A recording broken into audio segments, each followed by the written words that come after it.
이제 헌재 선고가 길어지면서 어떤 부분들도 나타나느냐 그 여권 내에서도 이 분화 같은 것들이 보이는 측면들이 있어요. 여권이요? 어떤 거냐면은 결국은 국민의힘 의원들 중에서도 찬탄파가 있고 반탄파가 있지 않습니까? 그렇죠. 네. 오늘 언론 보도를 봤더니 그분들이 향유하는 채팅방 이름이 많이 다르다는 거 아니겠습니까? 일단은 반탄파를 중심으로 한 60명 정도 국회의원이 모여 있는 헌재라는 텔레그램 메시지방이 있다는 거고. 헌재. 그리고 한동훈 그 의원을 대표를 중심으로 한 그 친한계 의원들이 중심의 20명 안팎의 시작 투라는 채팅방이 있다는 건데, 시작 투. 그러니까 이런 그 채팅방 개설 같은 게 전체 국회의원 방도 있을 거잖아요. 따로 생기는 이유 왜 그러는 겁니까 이게?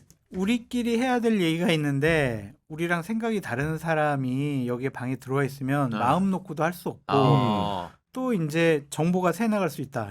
이것들이 또 캡처해가지고 언론에다가 뿌린다. 네. 반탄파들이 이런 얘기를 하고 있다라고 막 뿌려버리게 되면 곤란하니까 사상 검증을 통해 가지고 확인된 사람들만. 네. 그냥 정보도 새 나가게 하지 않고 네. 우리랑 생각이 같은 사람만 한 거죠. 그게 다 비일비재해요. 저도 이제 국회에서 보좌관 할 때 방에 10명이 있거든요. 네. 보좌진들.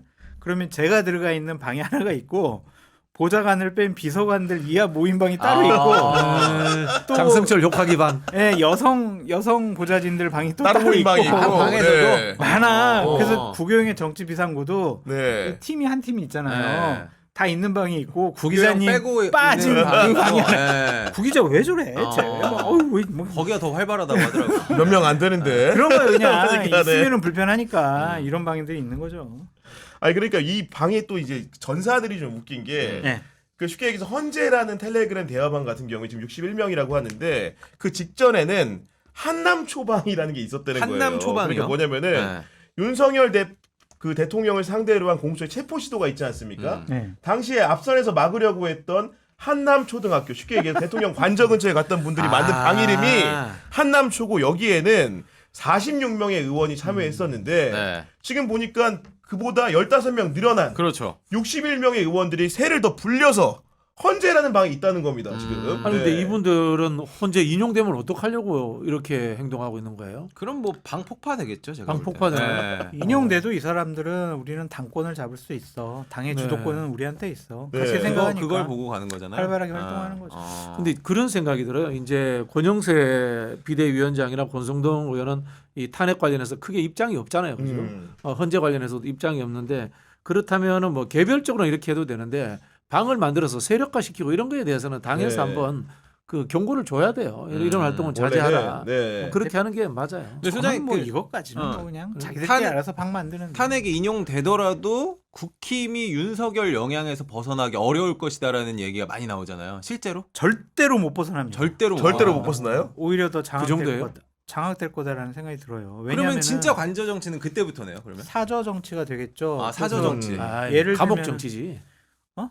감옥 정치지. 감옥은 조금 나중에 갈 수도 있으니까. 그러니까 예를 들면 사저에서 이제 딱 또아리 틀고 있어요. 근데 국민의힘 대선 후보 경선이 벌어졌어.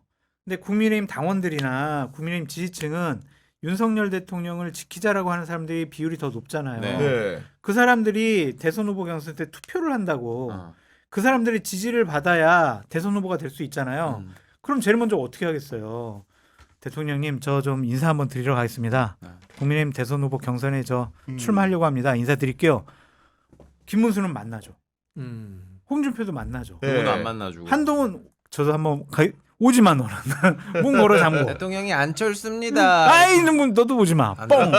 그렇게 되면은 대통령의 심중에 원하는 후보가 누구다라는 거를 알 수가 있잖아요. 그냥 메시지가 나가는 거죠, 그러면. 그러면 이제 그 사람들이 더 유리해질 수가 있겠죠. 어. 그러니까 이게 국민의힘 당원들과 지지층이 윤석열 대통령을 지키자라는 이 생각과 의지와 신념이 너무 강해서 그래요. 그거를 부추기는 사람들이 유튜브들 있고 네. 거리에서 쌍전이 있잖아요. 그 사람들의 영향력을 무시하기가 어려워요. 아니 하나부터 여쭤보면은 여하가 지금 108명 국회의원이죠. 국민의힘 의원이 산술로 해보면 60명이 쉽게 얘기해서 헌재 방에 있고 20명이 시작 투에 있습니다.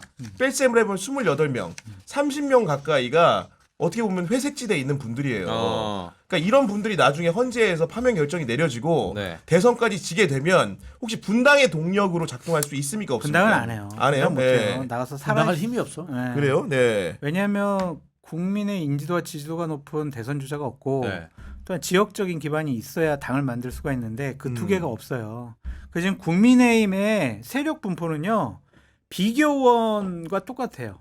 아 비교원과 똑같다. 비교원이 108만 원 주잖아요. 아 잠깐만 비교원 좋아요. 네 적어요. 국민의힘 108명. 어. 신규 가입시 최대 48만 원 주잖아요. 찐윤 48명. 그리고 정수기 렌탈까지 변경 시 최대 30만 원이잖아. 친한 최대로 하면 30만 원.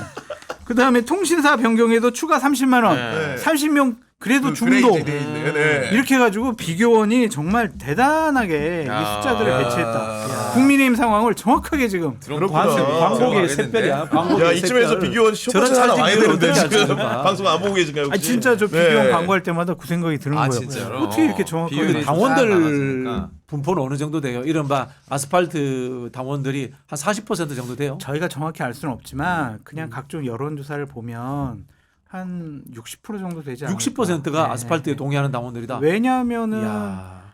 국민의힘 지지층 나는 보수예요라고 음. 하는 분들 중 60% 정도 내외가 윤석열 대통령은 탄핵당하면 안 된다. 복귀해야 된다. 이런 얘기를 한 강하게 하고 30% 정도 있거든요. 되네요. 우리 인구로 보면 그죠? 그렇죠. 아니 근데 무시할 네. 수가 없지. 반탄파 찬탄파 갈등이 국민의힘 네. 내부에서도 분명히 있긴 한데 세력 분포는 좀 다르겠지만 있긴 한 게 어제 한동훈 전 국민의힘 대표 경북대 강연 갔잖아요. 거기 한동훈 지지자들과 그 반탄파 쉽게 얘기해 한동훈을 싫어하는 사람들이 정문을 막고 한판 있었죠. 붙었는데 그 구호가 재밌습니다. 당연히 이제 반탄파는 한동훈 대통령을 배신한 한동훈 물러나라고 했는데 네. 한동훈 전 대표 지지자들이 뭐라고 한 줄 아십니까? 뭐라고 했어요? 그구들은 집으로 가라. 윤건이가 대통령이냐 이럽니다. 이야. 근데 이 세네. 윤건이 워딩은 어. 아시겠지만 민주당 워딩입니다. 이게 참고로 네, 네, 네. 이렇게 센거 싸웁니다 같은데? 지금 네. 집안 싸움이. 한동훈 예. 아무것도 안 되겠네요. 이거는 좀 워딩 센 거잖아요. 기사에 남아 있는 얘기예요 이게. 이거는 그거가. 이제 그분들 집에 가라.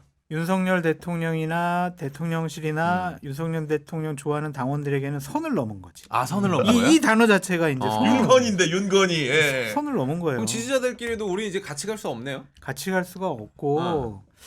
한동훈 대표는 기본적으로 윤석열 대통령 지지하는 사람들에게는 진짜 몹쓸 사람, 같이 할 수 없는 사람. 네. 방송이라서 정확한 단어를 표현을 못 하겠는데 완전 배신자 중에 상배신자인 거예요. 왜냐하면 너만 가만히 있었어도 네가 부추기지만 않았어도 계엄은 성공했다? 계엄은 아니라 탄핵 소추 의결이 국회에서 이루어지지 탄핵은 않았다. 막을 수 있었다. 탄핵은 막을 수 네. 있었다. 그럼 대통령직은 계속 유지할 수 있었다. 너 때문에 지금 이재명 대표가 대통령 될 가능성이 높아지지 않았냐. 너는 나쁜 놈, 상종 못할 놈 이런 식의 생각을 하고 있어가지고 같이 못해요. 그래서 제가 우려하는 게 뭐냐면 국민의힘 대선 후보 경선 때 8개 권역에서 이제 합동연설을 하잖아요. 난장판 될 것 같아요. 한동훈 대표 나가서 막 이제 이러면 야 그게 가능할까? 아 난장판 될 것 같아요. 저는 사실 한동훈 대표를 굉장히 안 좋아하잖아요. 네. 안 좋아하는데 그럼에도 불구하고 한동훈 대표가 정치를 배워서 보수 정치인으로 자리 잡으려면은 한동훈, 유승민 이런 사람들이 지금 탈당해야 될 시기라고 봐요. 탈당해서 새로 지금 만들어야 된다. 탈당해서 중도 보수를 만들면은 영역이 제법 나올 거예요. 뭐 이준석과 합치는 미래를 보고. 예. 진짜 이준석 대표도 안 좋아합니다만은 네. 실제로 이제 이 이념적 공간의 문제에서는 지금 중도 보수가 한 20% 정도의 공간이 비어 있는 것 같아요. 너무 비어 있죠 지금 근데 상황이. 이미 굉장히 많이 바른미래당의 실패를 제가 볼 땐 계속 그게 두려워할 것 바른 같아요. 미래당 분들이 잘못 판단한 거야. 그래요? 잘못 판단한 거라고 보는 게 바른 미래당 분들은 대선 치르고 난 뒤에 총선 안 치렀잖아요. 총선도 안 치러보고 실패했다는 것은 버텼으면 된다. 잘못된 네. 판단인 거고 어. 또 하나는 바른 미래당 그때 왜 실패했냐면요. 영호남 연합당을 만들었어. 한국 정치에서 굉장히 양립하기 어려운 게 영호남 연합당인데 왜냐하면 이제 안철수당하고 같이 했잖아요. 그렇죠. 그때 안철수당이 호남 기반이었다고. 그리고 어쨌든 이 보수의 뿌리는 영남이란 말이에요. 이게 쉽게 해결이 안 돼요. 수도권 정당을 만들었더라면은 버틸 수 있었단 말이야. 그리고 비례에서도 웬만큼 의석수를 얻을 수 있었을 거예요. 네. 근데 그런 도전이라든가 또 연동형 비례제가 나중에 생겼잖아요. 네. 그런 것들을 해보지도 않고 저는 지레 겁먹고 후퇴했다 이런 생각을 갖고 있어요. 그리고 이제 헌재의 선고가 길어지면서 저는 이런 해안까지 있었으리라고 생각을 하면서 보는 그 부분이 뭐냐면 사실 선고가 길어지면은 뭔가 이제 민주 진영에 있는 지지자들 같은 경우면 불안할 것 같은데 실제로 기다리다 보니까 보수도 똘똘 뭉쳐 있는 게 아니고 극우도 네. 분화의 움직임이 보이기 시작하는 게 보수. 봤더니 정광훈하고 석동현이 싸우기 시작했습니다 지금. 진짜요? 석동현과 진짜로 왜- 싸우기 시작했어요. 왜 뭐냐? 싸웠어요? 어떻게 된 거냐? 지금 최근에 광화문파가 모여있는 온라인 커뮤니티에서 네.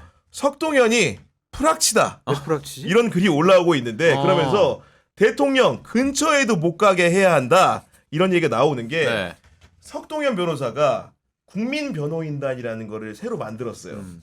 그 단체가 지금 최근에 의원들의 협조도 얻어가지고 굉장히 활황입니다. 네. 근데 이분이 그 원래는 그 쉽게 얘기해서 정광훈 목사의 선거법 위반 사건에 대해서 그 변호 활동도 했었는데 최근에 그걸 또 중단한 모양입니다. 그러면서 자기 중심적으로 조직을 좀 가져가는 측면이 있고 최근에 반드시 윤석열이라는 책을 내놨는데 네. 이것도 자기 세를 늘리기 위해서 장사하는 거 아니냐는 주장을 정광훈파가 지금 하기 시작한 겁니다. 지금. 너 내 돈 먹을 거를 네가 왜 건드려? 뭐 그렇지. 이거 같은데? 돈이지 이거. 이게 네. 거기에 아주 민감해하는 것 같아요. 그러니까 이권을 챙겼다 네. 그렇게 생각을 하니까 감히 어떻게 나를 지키고 돈을 챙겨? 네. 그런 생각을 하는 것 같은데 정광훈 목사랑 같이 하는 것 자체가 다 비정상적이죠. 그건 하는 거 생각해봐요. 한 언론에서도 막 정광훈에 대해서도 보도를 막 했던데 막 순교 얘기를 하고 막 이러잖아요. 그게 거기서 지지하는 분들 거기 신도들한테 순교하라는 게 뭐예요? 그게 죽으라는 얘기잖아요. 네.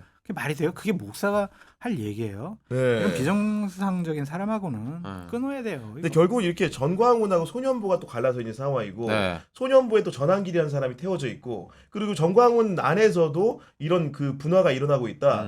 결국 그 얘기는 이 공동체 자체가 뭐 신념이나 이념 지향이라기보다는 약간 아까 말씀해 주신 것처럼 이권 중심의 공동체이기 때문에 코인팔이 공동체죠. 네. 뭐 쉽게 말하면. 근데 그 저는 이분들 극우라고 생각하지 않아요. 우익이 뭔지 모르는 사람들 사실 그냥 기회주의고 그다음에 정치적인 어떤 이 권력이 있으면 거기에 빌붙어서 나도 그것을 같이 항유하고 싶다라는 그런 권력 해바라기형 그 집단들이다. 네. 뭐 그런 생각이 들고요. 사실 뭐 이 사람들이 뭐 문익환 목사님도 아니고 제야 운동가도 아니고 이 사람들의 이야기가 주요 뉴스에 오르락 내리락 한다는 자체가 맞아요. 한국 정치가 네. 그만큼 퇴행됐다라는 뭐 그런 저는 하나의 반증이 아닌가 싶고요. 석동현 씨 같은 경우 어쨌든 대통령 변호인단이고 대통령의 그렇죠. 네. 친구지 않습니까? 그런 사람들하고 같이 놀지 마세요. 이게 이 말씀 드리고 싶어요. 왜 이 사람들이 자꾸 영향력이 확대되냐면 국민의힘 중진 의원들이 여기 가서 발언을 하잖아요. 그러니까요. 힘을 실어주기 네. 때문에. 집회에 네. 나가니까. 안 가야 돼요. 어. 그냥 그래 너희들끼리 당신들끼리 해라고 해야 되는데 거기 가서 윤상현, 나경원, 김기영 이런 사람들 더 자극적인 발언을 하고 윤상현 등 두드리면서 또 다음에 대통령 해 막 이렇게 하잖아요. 야, 거기에 줄 서 있는 거잖아요. 이게 민주당하고 반대 현상인데요. 네. 국민의힘 자체가 동력을 못 가졌잖아요. 민주당은 민주당이 너무 커져가지고 이른바 과거 민주당과 우호적이었던 시민사회라는 영역이 굉장히 협소해졌어요. 이번에 그런 것 같아요. 보니까. 네, 민주당이 네. 없으면은 장외 집회도 못하는 상황이 되거든요. 그래요. 그래요? 네. 다 제도권, 이른바 제도권으로 다 들어와 버렸어 우리는 또. 민주노총 이렇게 노조가 이렇게 안 합니까?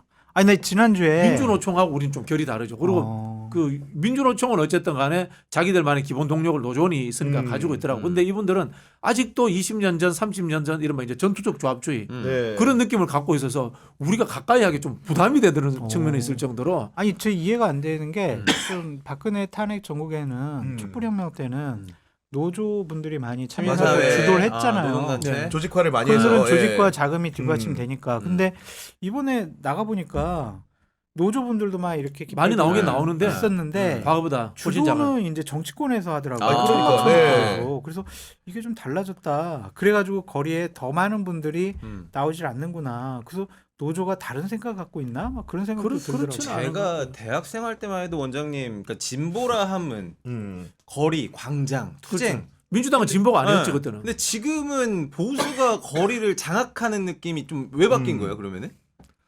일단은 뭐 급진주의 운동이라고 하죠. 네. 이게 뭐 좋건 나쁘든 간에 역동성을 띠는 거예요. 과격한 구호를 내세우면은 아스팔트를 점령할 수 있거든. 네. 과거 이른바 좌파라고 하는 사람들. 그렇죠. 과거에도 민주당 계열이 아스팔트를 장악한 적이 없어요. 맞아요. 예. 민주당은 제도권 정당이었고 어. 진보라는 표현을 쓴 적도 없고 민주개혁 세력. 뭐 이게 최대적으로 중도개혁 세력. 이 정도였고 실제로 진보라는 표현을 썼던 세력들은 이른바 운동권 세력들이었죠. 네, 맞아요. 운동권 네. 세력들이었고 그 사람들의 이념 지향은 좀 더 우리보다 민족주의가 강하고 유럽식 사회주의라든가 이런 것에 대한 지향점들이 있었고 이 사람들이 농민이라든가 노동자 단체, 재야 단체들 이런 사람들하고 연대해서 아스팔트 집회를 했단 말이에요. 그러다 보니까 보다 과격한 구호를 냈었죠. 우리는 이제 뭐 예를 들면 이명박 정권 심판하자. 그러면 이 사람들은 이명박 정권 타도하자. 뭐 이런 식으로 내니까 구호가 과격해지면 아스팔트를 장악을 하거든. 뭐 그게 지금 먹히고 있는 거죠. 그렇죠. 이제 네. 구호가 더 과격해지고 역동성이 뛰니까 사람들이 솔깃해지는 거죠. 아니면은 예전에는 이제 노조가 정치권에 민주당에 요구하고 꼭 이루어졌으면 좋겠다고 생각하는 부분들이 있잖아요. 협상 네. 노동법과 관련된 제도적인 개선.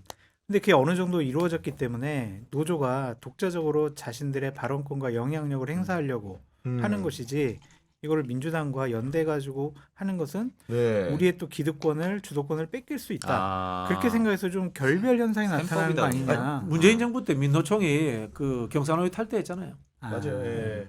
믿지를 그것도 못할 그렇고 수가 있겠네. 그 최근에 이제 이 말 그대로 이제 탄핵에 쉽게 얘기해서 바람이 크게 불기 전에는 어떤 일이 있었냐면 경찰에서 또 시민사회가 주도했던 촛불 행동을 또 수사했잖아요. 수사를 했죠. 그러다 보니까 동력이 시민사회가 많이 알겠네. 약해진 상태에서 이런 상황을 맞게 됐고 그런 분이 접합이 돼가지고 아마도 민주당 중심으로 좀 집회를 하는 저 촛불행동 분위기가, 네. 집회를 한 1년 이상 나갔어요. 한 네. 1년 반 정도 나갔는데 촛불행동 주도하시는 분들이 늘 하는 이야기가 민주당이 참여해야지 집회가 크지 안 그러면은 안 커진다.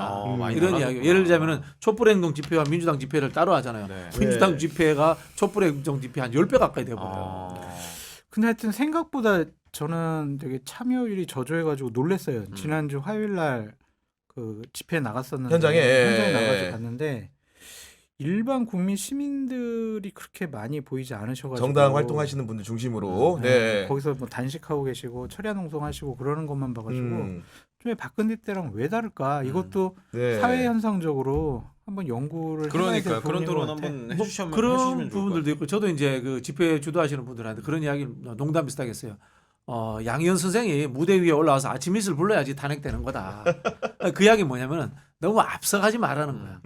너무 앞서가서 진보적거든. 집회 가보면 꼭 노동 관련 이슈들 그 홍보물 맞아요. 나눠주는 네, 사람들 네. 뭐 다 자기 분야 이슈들 네. 나눠주는 사람들 있지 않습니까? 쉽게 말하면 집회라는 장이 열렸으니까 자기 상품 팔러 온 것 같은 거야. 근데 국민 대다수는 윤석열 탄핵과 불법 계엄, 내란 종식이라는 요 이슈에만 관심을 갖고 있는 거예요. 근데 이게 다양한 이슈들을 갖고 오니까 거기에 사람들이 또 그 맨날 하던 사람들이 해. 이렇게 또 떨어져 나간 사람들도 있는 거죠, 사실은.